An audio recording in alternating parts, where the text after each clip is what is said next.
বিসমিল্লাহির রহমানির রহিম। আসসালামু আলাইকুম সুপ্রিয় দর্শক, আমার কুকিং চ্যানেল দীপ কিচেনে আপনাদের সবাইকে স্বাগত। আজকে আমি করে দেখাবো একটু ভিন্ন ধরনের একটা চিকেনের রেসিপি, সেটা হচ্ছে বিহারি চিকেন। চলুন তাহলে কথা না বাড়িয়ে রেসিপিটা শুরু করা যাক। বিহারি চিকেন বানানোর জন্য আমি এখানে একটা মুরগি নিয়ে নিয়েছি। আমি ফার্মের মুরগি দিয়ে করছি, আপনারা যে কোনো মুরগি দিয়ে করতে পারেন। আমি মুরগিটা সম্পূর্ণই নিয়েছি, ছোট ছোট পিস করে নিয়েছি, আপনারা ইচ্ছা করলে বড় পিস করেও নিতে পারেন। এখন এখানে দিয়ে দিব আমি মুরগিটাকে একটু ভেজে নিব, তার জন্য স্বাদ মতো লবণ আর দিয়ে দিলাম একটু মরিচের গুঁড়া। এটা দিয়ে লাল করে ভেজে নিব। একটু কাশ্মীরি মরিচের গুঁড়া দিয়ে আমি মাখিয়ে নিচ্ছি।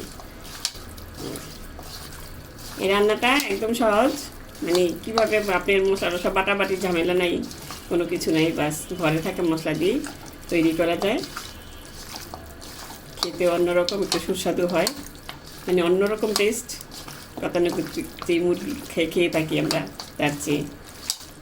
এখন এটা ম্যারিনেট করে রেখে দিতে হবে না, জাস্ট আমি এখন চুলায় চলে যাব এই মুরগিটা ভাজার জন্য। চলে এলাম রান্না করার জন্য চুলায়। এখন চুলাতে আমি আগেই একটা পাত্র বসিয়ে তেল দিয়ে রেখেছি। যেহেতু তেলটা মুরগিটা ভেজে নিতে হবে, এই জন্য আগে তেলটা দিয়ে রাখবেন। তেলটা দিয়ে এরকমভাবে নেড়ে চেড়ে নেবেন, তাহলে পাত্রটা আপনার তেল তেলে হবে আর মুরগিটা লেগে যাবে না। যে কোনো জিনিসই ভাজার সময় আমি এই কাজটা করে থাকি, বলে দিলাম নতুনদের জন্য।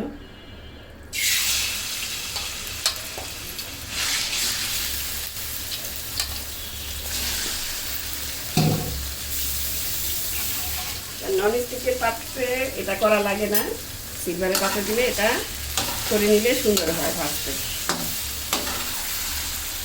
এখন নেড়ে চেড়ে মাংসটা সুন্দর মতন ভেজে নিতে হবে।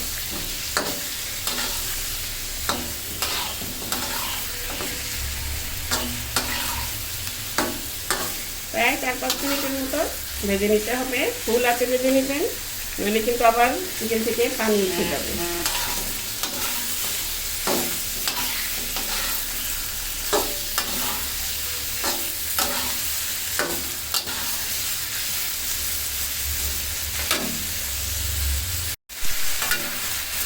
দেখুন মুরগিটা ভাজা হয়ে গিয়েছে। এখন আমি চুলাটা অফ করে দিয়ে মুরগিগুলো নামিয়ে নিব কড়াইতে। কড়াইটার মধ্যে আমি রান্না করব।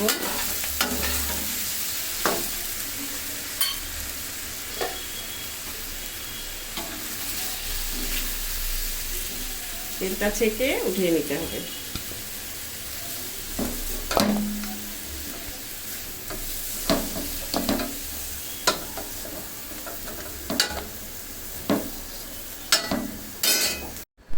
মুরগিটা উঠিয়ে নিয়েছি। এখন আমি এখানে তেলের মধ্যে কিছু গরম মশলা ফোড়ন দিয়ে দিচ্ছি 2-3 টুকরা দারচিনি, 3-4টা লবঙ্গ, 4টা সবুজ এলাচ আর তেজপাতা 2টো। আর মরিচটা একটু পরে আমি দিব, কারণ মরিচটা অনেকে একসঙ্গে দিয়ে পুড়ে ফেললে জিনিসটা কিন্তু খারাপ হয়ে যায়। এইদিকে লেগে গিয়েছে, এখন 1 মিনিটের মতন একটু মশলাটা ভেজে নিব, গরম মশলাটা। এখন দিয়ে দিচ্ছি মরিচ 3টা শুকনো মরিচ। আমি কিন্তু এই রান্নাটা সরষের তেলে করছি, আপনারা সরষের তেলেই করবেন যদি হুবহু স্বাদটা পেতে চান, কারণ সরষের তেলেই রান্নাটা হয়। এখন কিছুক্ষণ ভেজে নেওয়ার পর এখানে আমি দিয়ে দিব আস্ত 2টা রসুন। এই রসুন দুটো আমি ভালো মতো ধুয়ে উপরের খোসাটা ছাড়িয়ে নিয়েছি। এখন রসুনটাও 2 মিনিট খানিকের মতন ভেজে তারপরে আমি দিয়ে দিব এখানে 3টা বড় ধরনের পেঁয়াজ কুচি করে নিয়েছি, সেগুলো। এই মশলাটার মধ্যে, মানে এই রান্নাটার মধ্যে কোনো বাটা মশলা মানে দেওয়া যাবে না, দেওয়া লাগবে না, দেওয়া যাবেও না।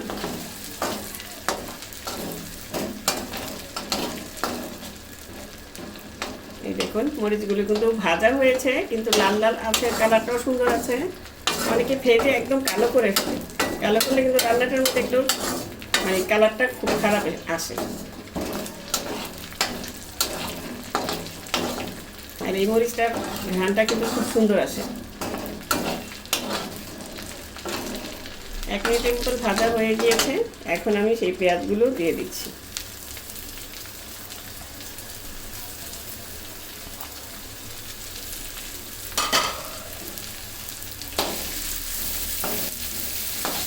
পেঁয়াজটা দিয়ে মিডিয়াম আঁচে পেঁয়াজটাকে লাল করে ভেজে নিতে হবে।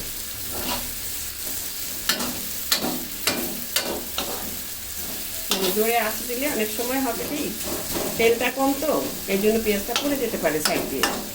এই জন্য আঁচটা আপনি যতটুকু পেঁয়াজটা দিয়েছেন অতটুকুর মধ্যেই রাখতে হবে। এটাও নতুনদের উদ্দেশ্যে বলা, কারণ ওনারা অনেক কিছু জানে না, জানে না দেখিয়ে হয়তো অনেক সময় অনেক কিছু উল্টাপাল্টা হয়ে যাবে। আমাদেরও হয়েছে যখন আমরা নতুন ছিলাম।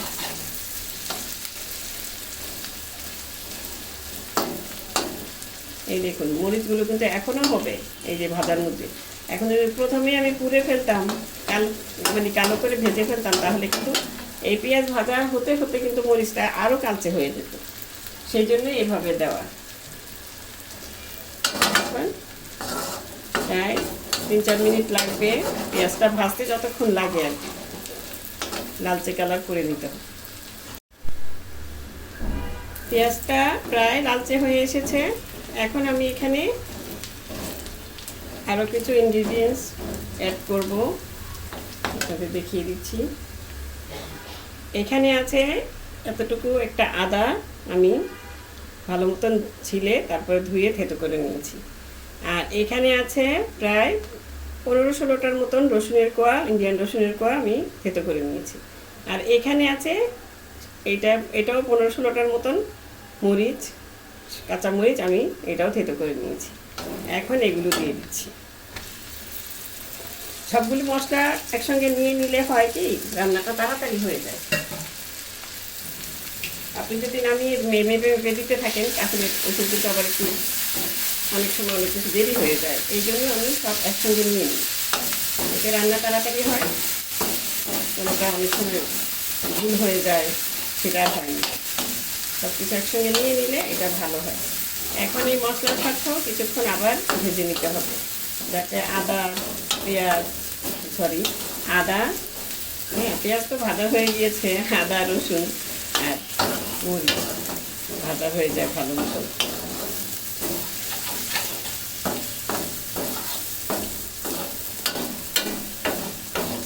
ভাত, পরোটা, লুচি সব কিছু দিয়েই খাওয়া যায়, পোলাও। আরও কিছুক্ষণ এটা 2 মিনিটের মতন ভেজে নিব, যাতে আদা রসুনের কাঁচা গন্ধটা চলে যায়।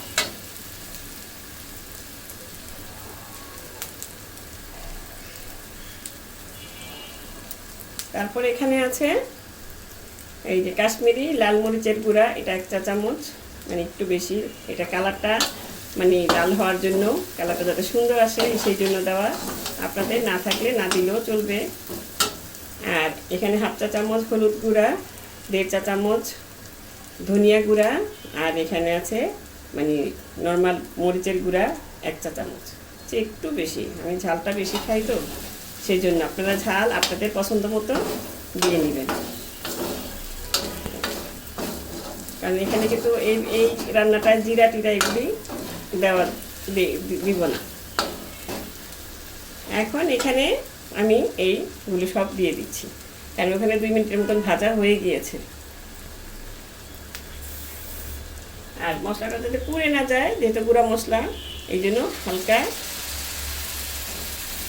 1 চা চামচের মতন পানি আমি অ্যাড করে দিলাম, কারণ মশলাটা কিন্তু এখন পুড়ে যেতে পারে, সেই জন্যই এটা দেওয়া। এখন আমি অল্প অল্প করে পানি দিয়ে এই মশলাটাকে ভালো মতন কষিয়ে নিব, কারণ মশলাটা কষানোর মধ্যেই কিন্তু আপনার রান্নার টেস্ট ডিপেন্ড করে। এখন যদি মশলাটা পুড়ে ফেলেন প্রথমেই তেলের মধ্যে, তাহলে কিন্তু ওই যে মশলা আপনার মরিচ, যেটা বললাম আমি, মরিচটা অনেকেই পুড়ে ফেলে, কালচে করে ফেলে। এই দেখুন মরিচটা কিন্তু এখনও সুন্দর কালারটা আছে।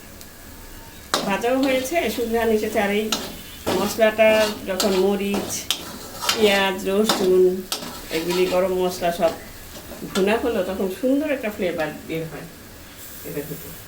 এখন আরও একটু 1/4 কাপের মতন পানি দিয়ে দিলাম। এটাও ভালো মতন আমি চুলার আঁচটা একদম ঠিক মতন রেখে মিডিয়ামে রেখে কষিয়ে নিব। সাইডে এগুলি একটু ভালো মতন উঠিয়ে দিবেন, তাহলে নইলে কিন্তু আবার বেশি পুড়ে যাবে।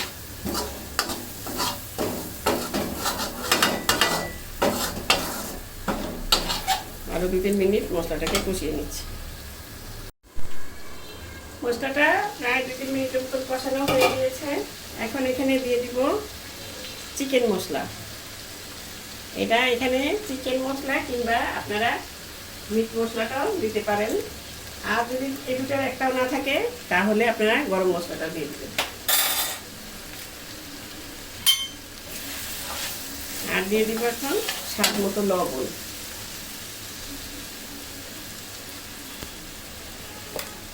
আমি এখানে 1 টেবিল চামচের মতন লবণ দিয়ে দিলাম, লাগলে আবার দিব। এখন এটাকেও আরেকটু পানি দিয়ে এই যে চিকেন মশলাটা দিলাম সেটার জন্য আরেকটু পানি দিয়ে কষিয়ে নেব মশলাটা। এই ধাপে ধাপে মশলাটা কষিয়ে নিলে আপনার চিকেনটা মানে রান্নাটা যে কোনো রান্নাতেই মশলাটা যদি ভালো মতন কষানো হয় তাহলে আপনার কিন্তু রান্নাটা সুস্বাদু মানে টেস্ট বেড়ে যাবে। আর মশলাটা যদি ঠিক মতন কষানো না হয় তাহলে কিন্তু রান্নার সাথে গড়বড় হয়ে যাবে। এখন এটাকেও আরেকবার একটু ঢেকে আমি কষিয়ে নিব আরও 2 মিনিটের মতো।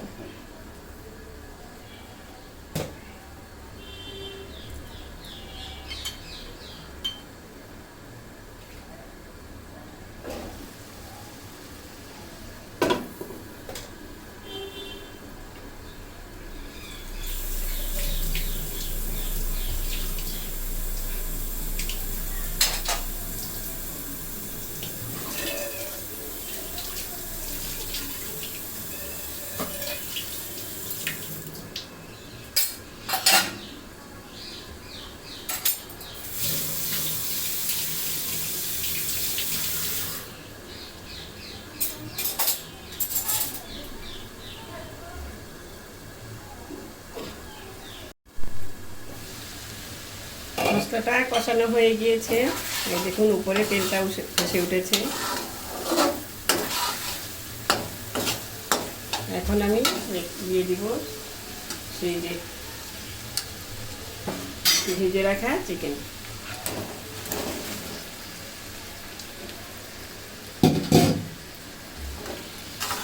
এখন চিকেনটা দিয়ে চুলার আঁচটা একটু বাড়িয়ে দিবেন, বাড়িয়ে দিয়ে ভালো মতন মেখে প্রায় 8-10 মিনিটের মতন কষিয়ে নেবেন।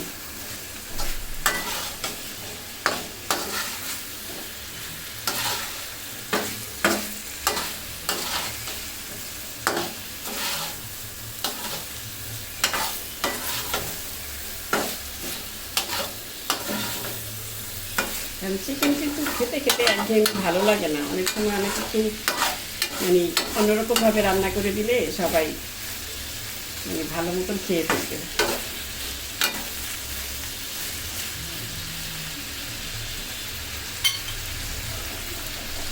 এখন ঢেকে আমি কিছুক্ষণ কষিয়ে নেব। ফিরে এলাম, প্রায় 8 মিনিট হয়ে গিয়েছে। দেখুন একদম ভালো মতন কষানো হয়ে গিয়েছে, মাংস থেকে তেলটা ছেড়ে দিয়েছে মানে মশলা থেকে। আর এই মিট মশলা আর চিকেন মশলা এই দুটো ছাড়া কিন্তু এই রান্নাটা ভালো হবে না, মানে সেই স্বাদ ফ্লেভার আপনি মানে বিহারি চিকেনের ফ্লেভারটা পাবেন না, এটা দিতেই হবে।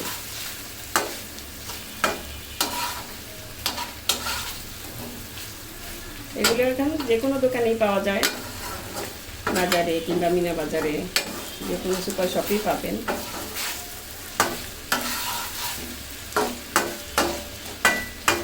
এখন মাংসটা ভালো মতন কষানো হয়ে গিয়েছে, যেহেতু ব্রয়লার মুরগি বেশিক্ষণ কষানো লাগেও না, তারপরও আমি ধাপে ধাপে কষিয়ে নিয়েছি যাতে রান্নাটা ভালো হয়। এখন পানিটা এটাতে কম লাগবে, কারণ ব্রয়লার মুরগি তো। আপনারা যদি দেশি মুরগি দিয়ে করেন তাহলে, কিংবা লাল মুরগি দিয়ে করেন, সোনালি মুরগি, তাহলে এটা পানিটা বেশি লাগবে। ওই সময় কষানোর সময় বেশি কষাবেন, তাহলেই হয়ে যাবে। মানে যেই মুরগি প্রকারে আর কি পানিটা লাগে, কষানো লাগে ওরকমভাবে। দেখুন আমি কিন্তু প্রায় 10-11 মিনিটের মতোই কষিয়ে নিলাম। এখন দিয়ে দিচ্ছি আমি গ্রেভির জন্য পানিটা। আমি যেই বাটিতে চিকেনটা রেখেছিলাম সেই বাটিটাতেই পানি দিয়ে দিয়েছি। এখন এখানে আপনি আপনার মানে মন মতন দিবেন গ্রেভিটা কতটুকু রাখা যায়। এই যে আমি প্রায়,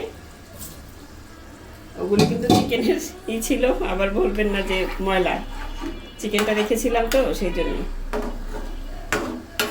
এখন এই পানিটা দিয়ে যে আমি বললাম যে এটা ব্রয়লার মুরগি, এটা সিদ্ধ হতে বেশিক্ষণ সময় লাগবে না, প্রায় সিদ্ধ হয়ে গিয়েছে। এই জন্য পানি কম দিলাম, আবার বেশি দিলে মাংসটা খুলে যাবে। আবার পিসগুলো ছোট যেহেতু আমার মুরগির, এই জন্য পানিটা কম দেওয়া হয়েছে। এখন পানিতে বলক আসলে আমি ঢেকে সিদ্ধ হওয়া পর্যন্ত এটা রান্না করে নিই, মানে সম্পূর্ণ হয়ে যাওয়া পর্যন্ত। তার আগে আমি একটু লবণটা দেখে নিই। লবণটা একটু লাগবে।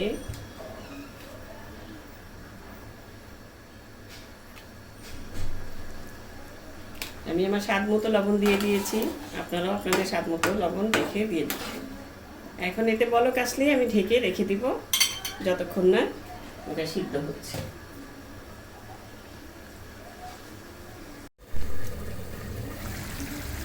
এই যে আমার চিকেনটা প্রায় হয়ে এসেছে, দেখুন ঝোলটাও কমে এসেছে। এখন আমি এখানে দিয়ে দিব, আপনারা এখানে দুটো জিনিস দিতে পারেন। একটা হচ্ছে গরম মশলা, গরম মশলা না দিতে চাইলে আপনারা কাসুরি মেথিটাও দিতে পারেন, তবে আমি আজকে গরম মশলাটাই দিব।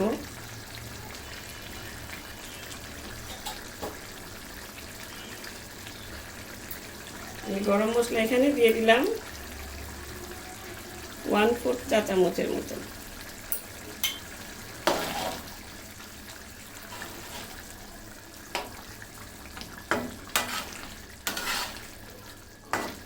দিয়ে ভালো মতন মিশিয়ে নিতে হবে।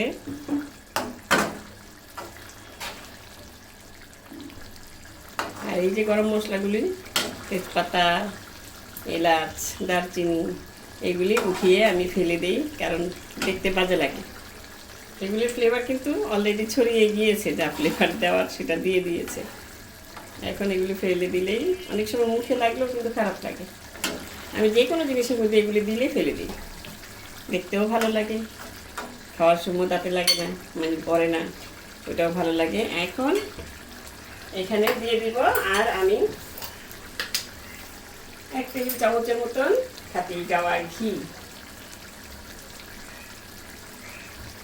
ভরে ঘিটা দিয়ে দিলাম, মানে 1 টেবিল চামচ ভরে ভরে দিয়ে দিলাম।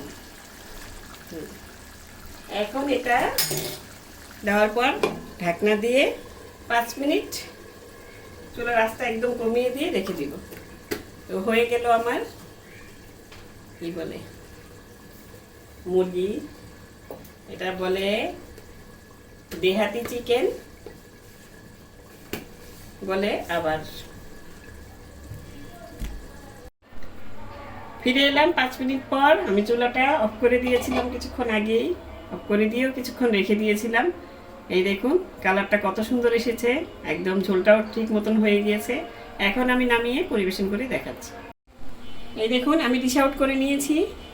দেখতে যত সুন্দর, খেতে যেতে বেশি সুস্বাদু হয় এই বিহারি চিকেন। আপনারা বাসায় রান্না করে দেখবেন, আশা করি আপনাদেরও ভালো লাগবে। তো দর্শক, আজ এই পর্যন্তই। রেসিপিটি যদি ভালো লাগে প্লিজ আমার চ্যানেলটি সাবস্ক্রাইব করে নিয়মিত চ্যানেলটির পাশেই থাকবেন।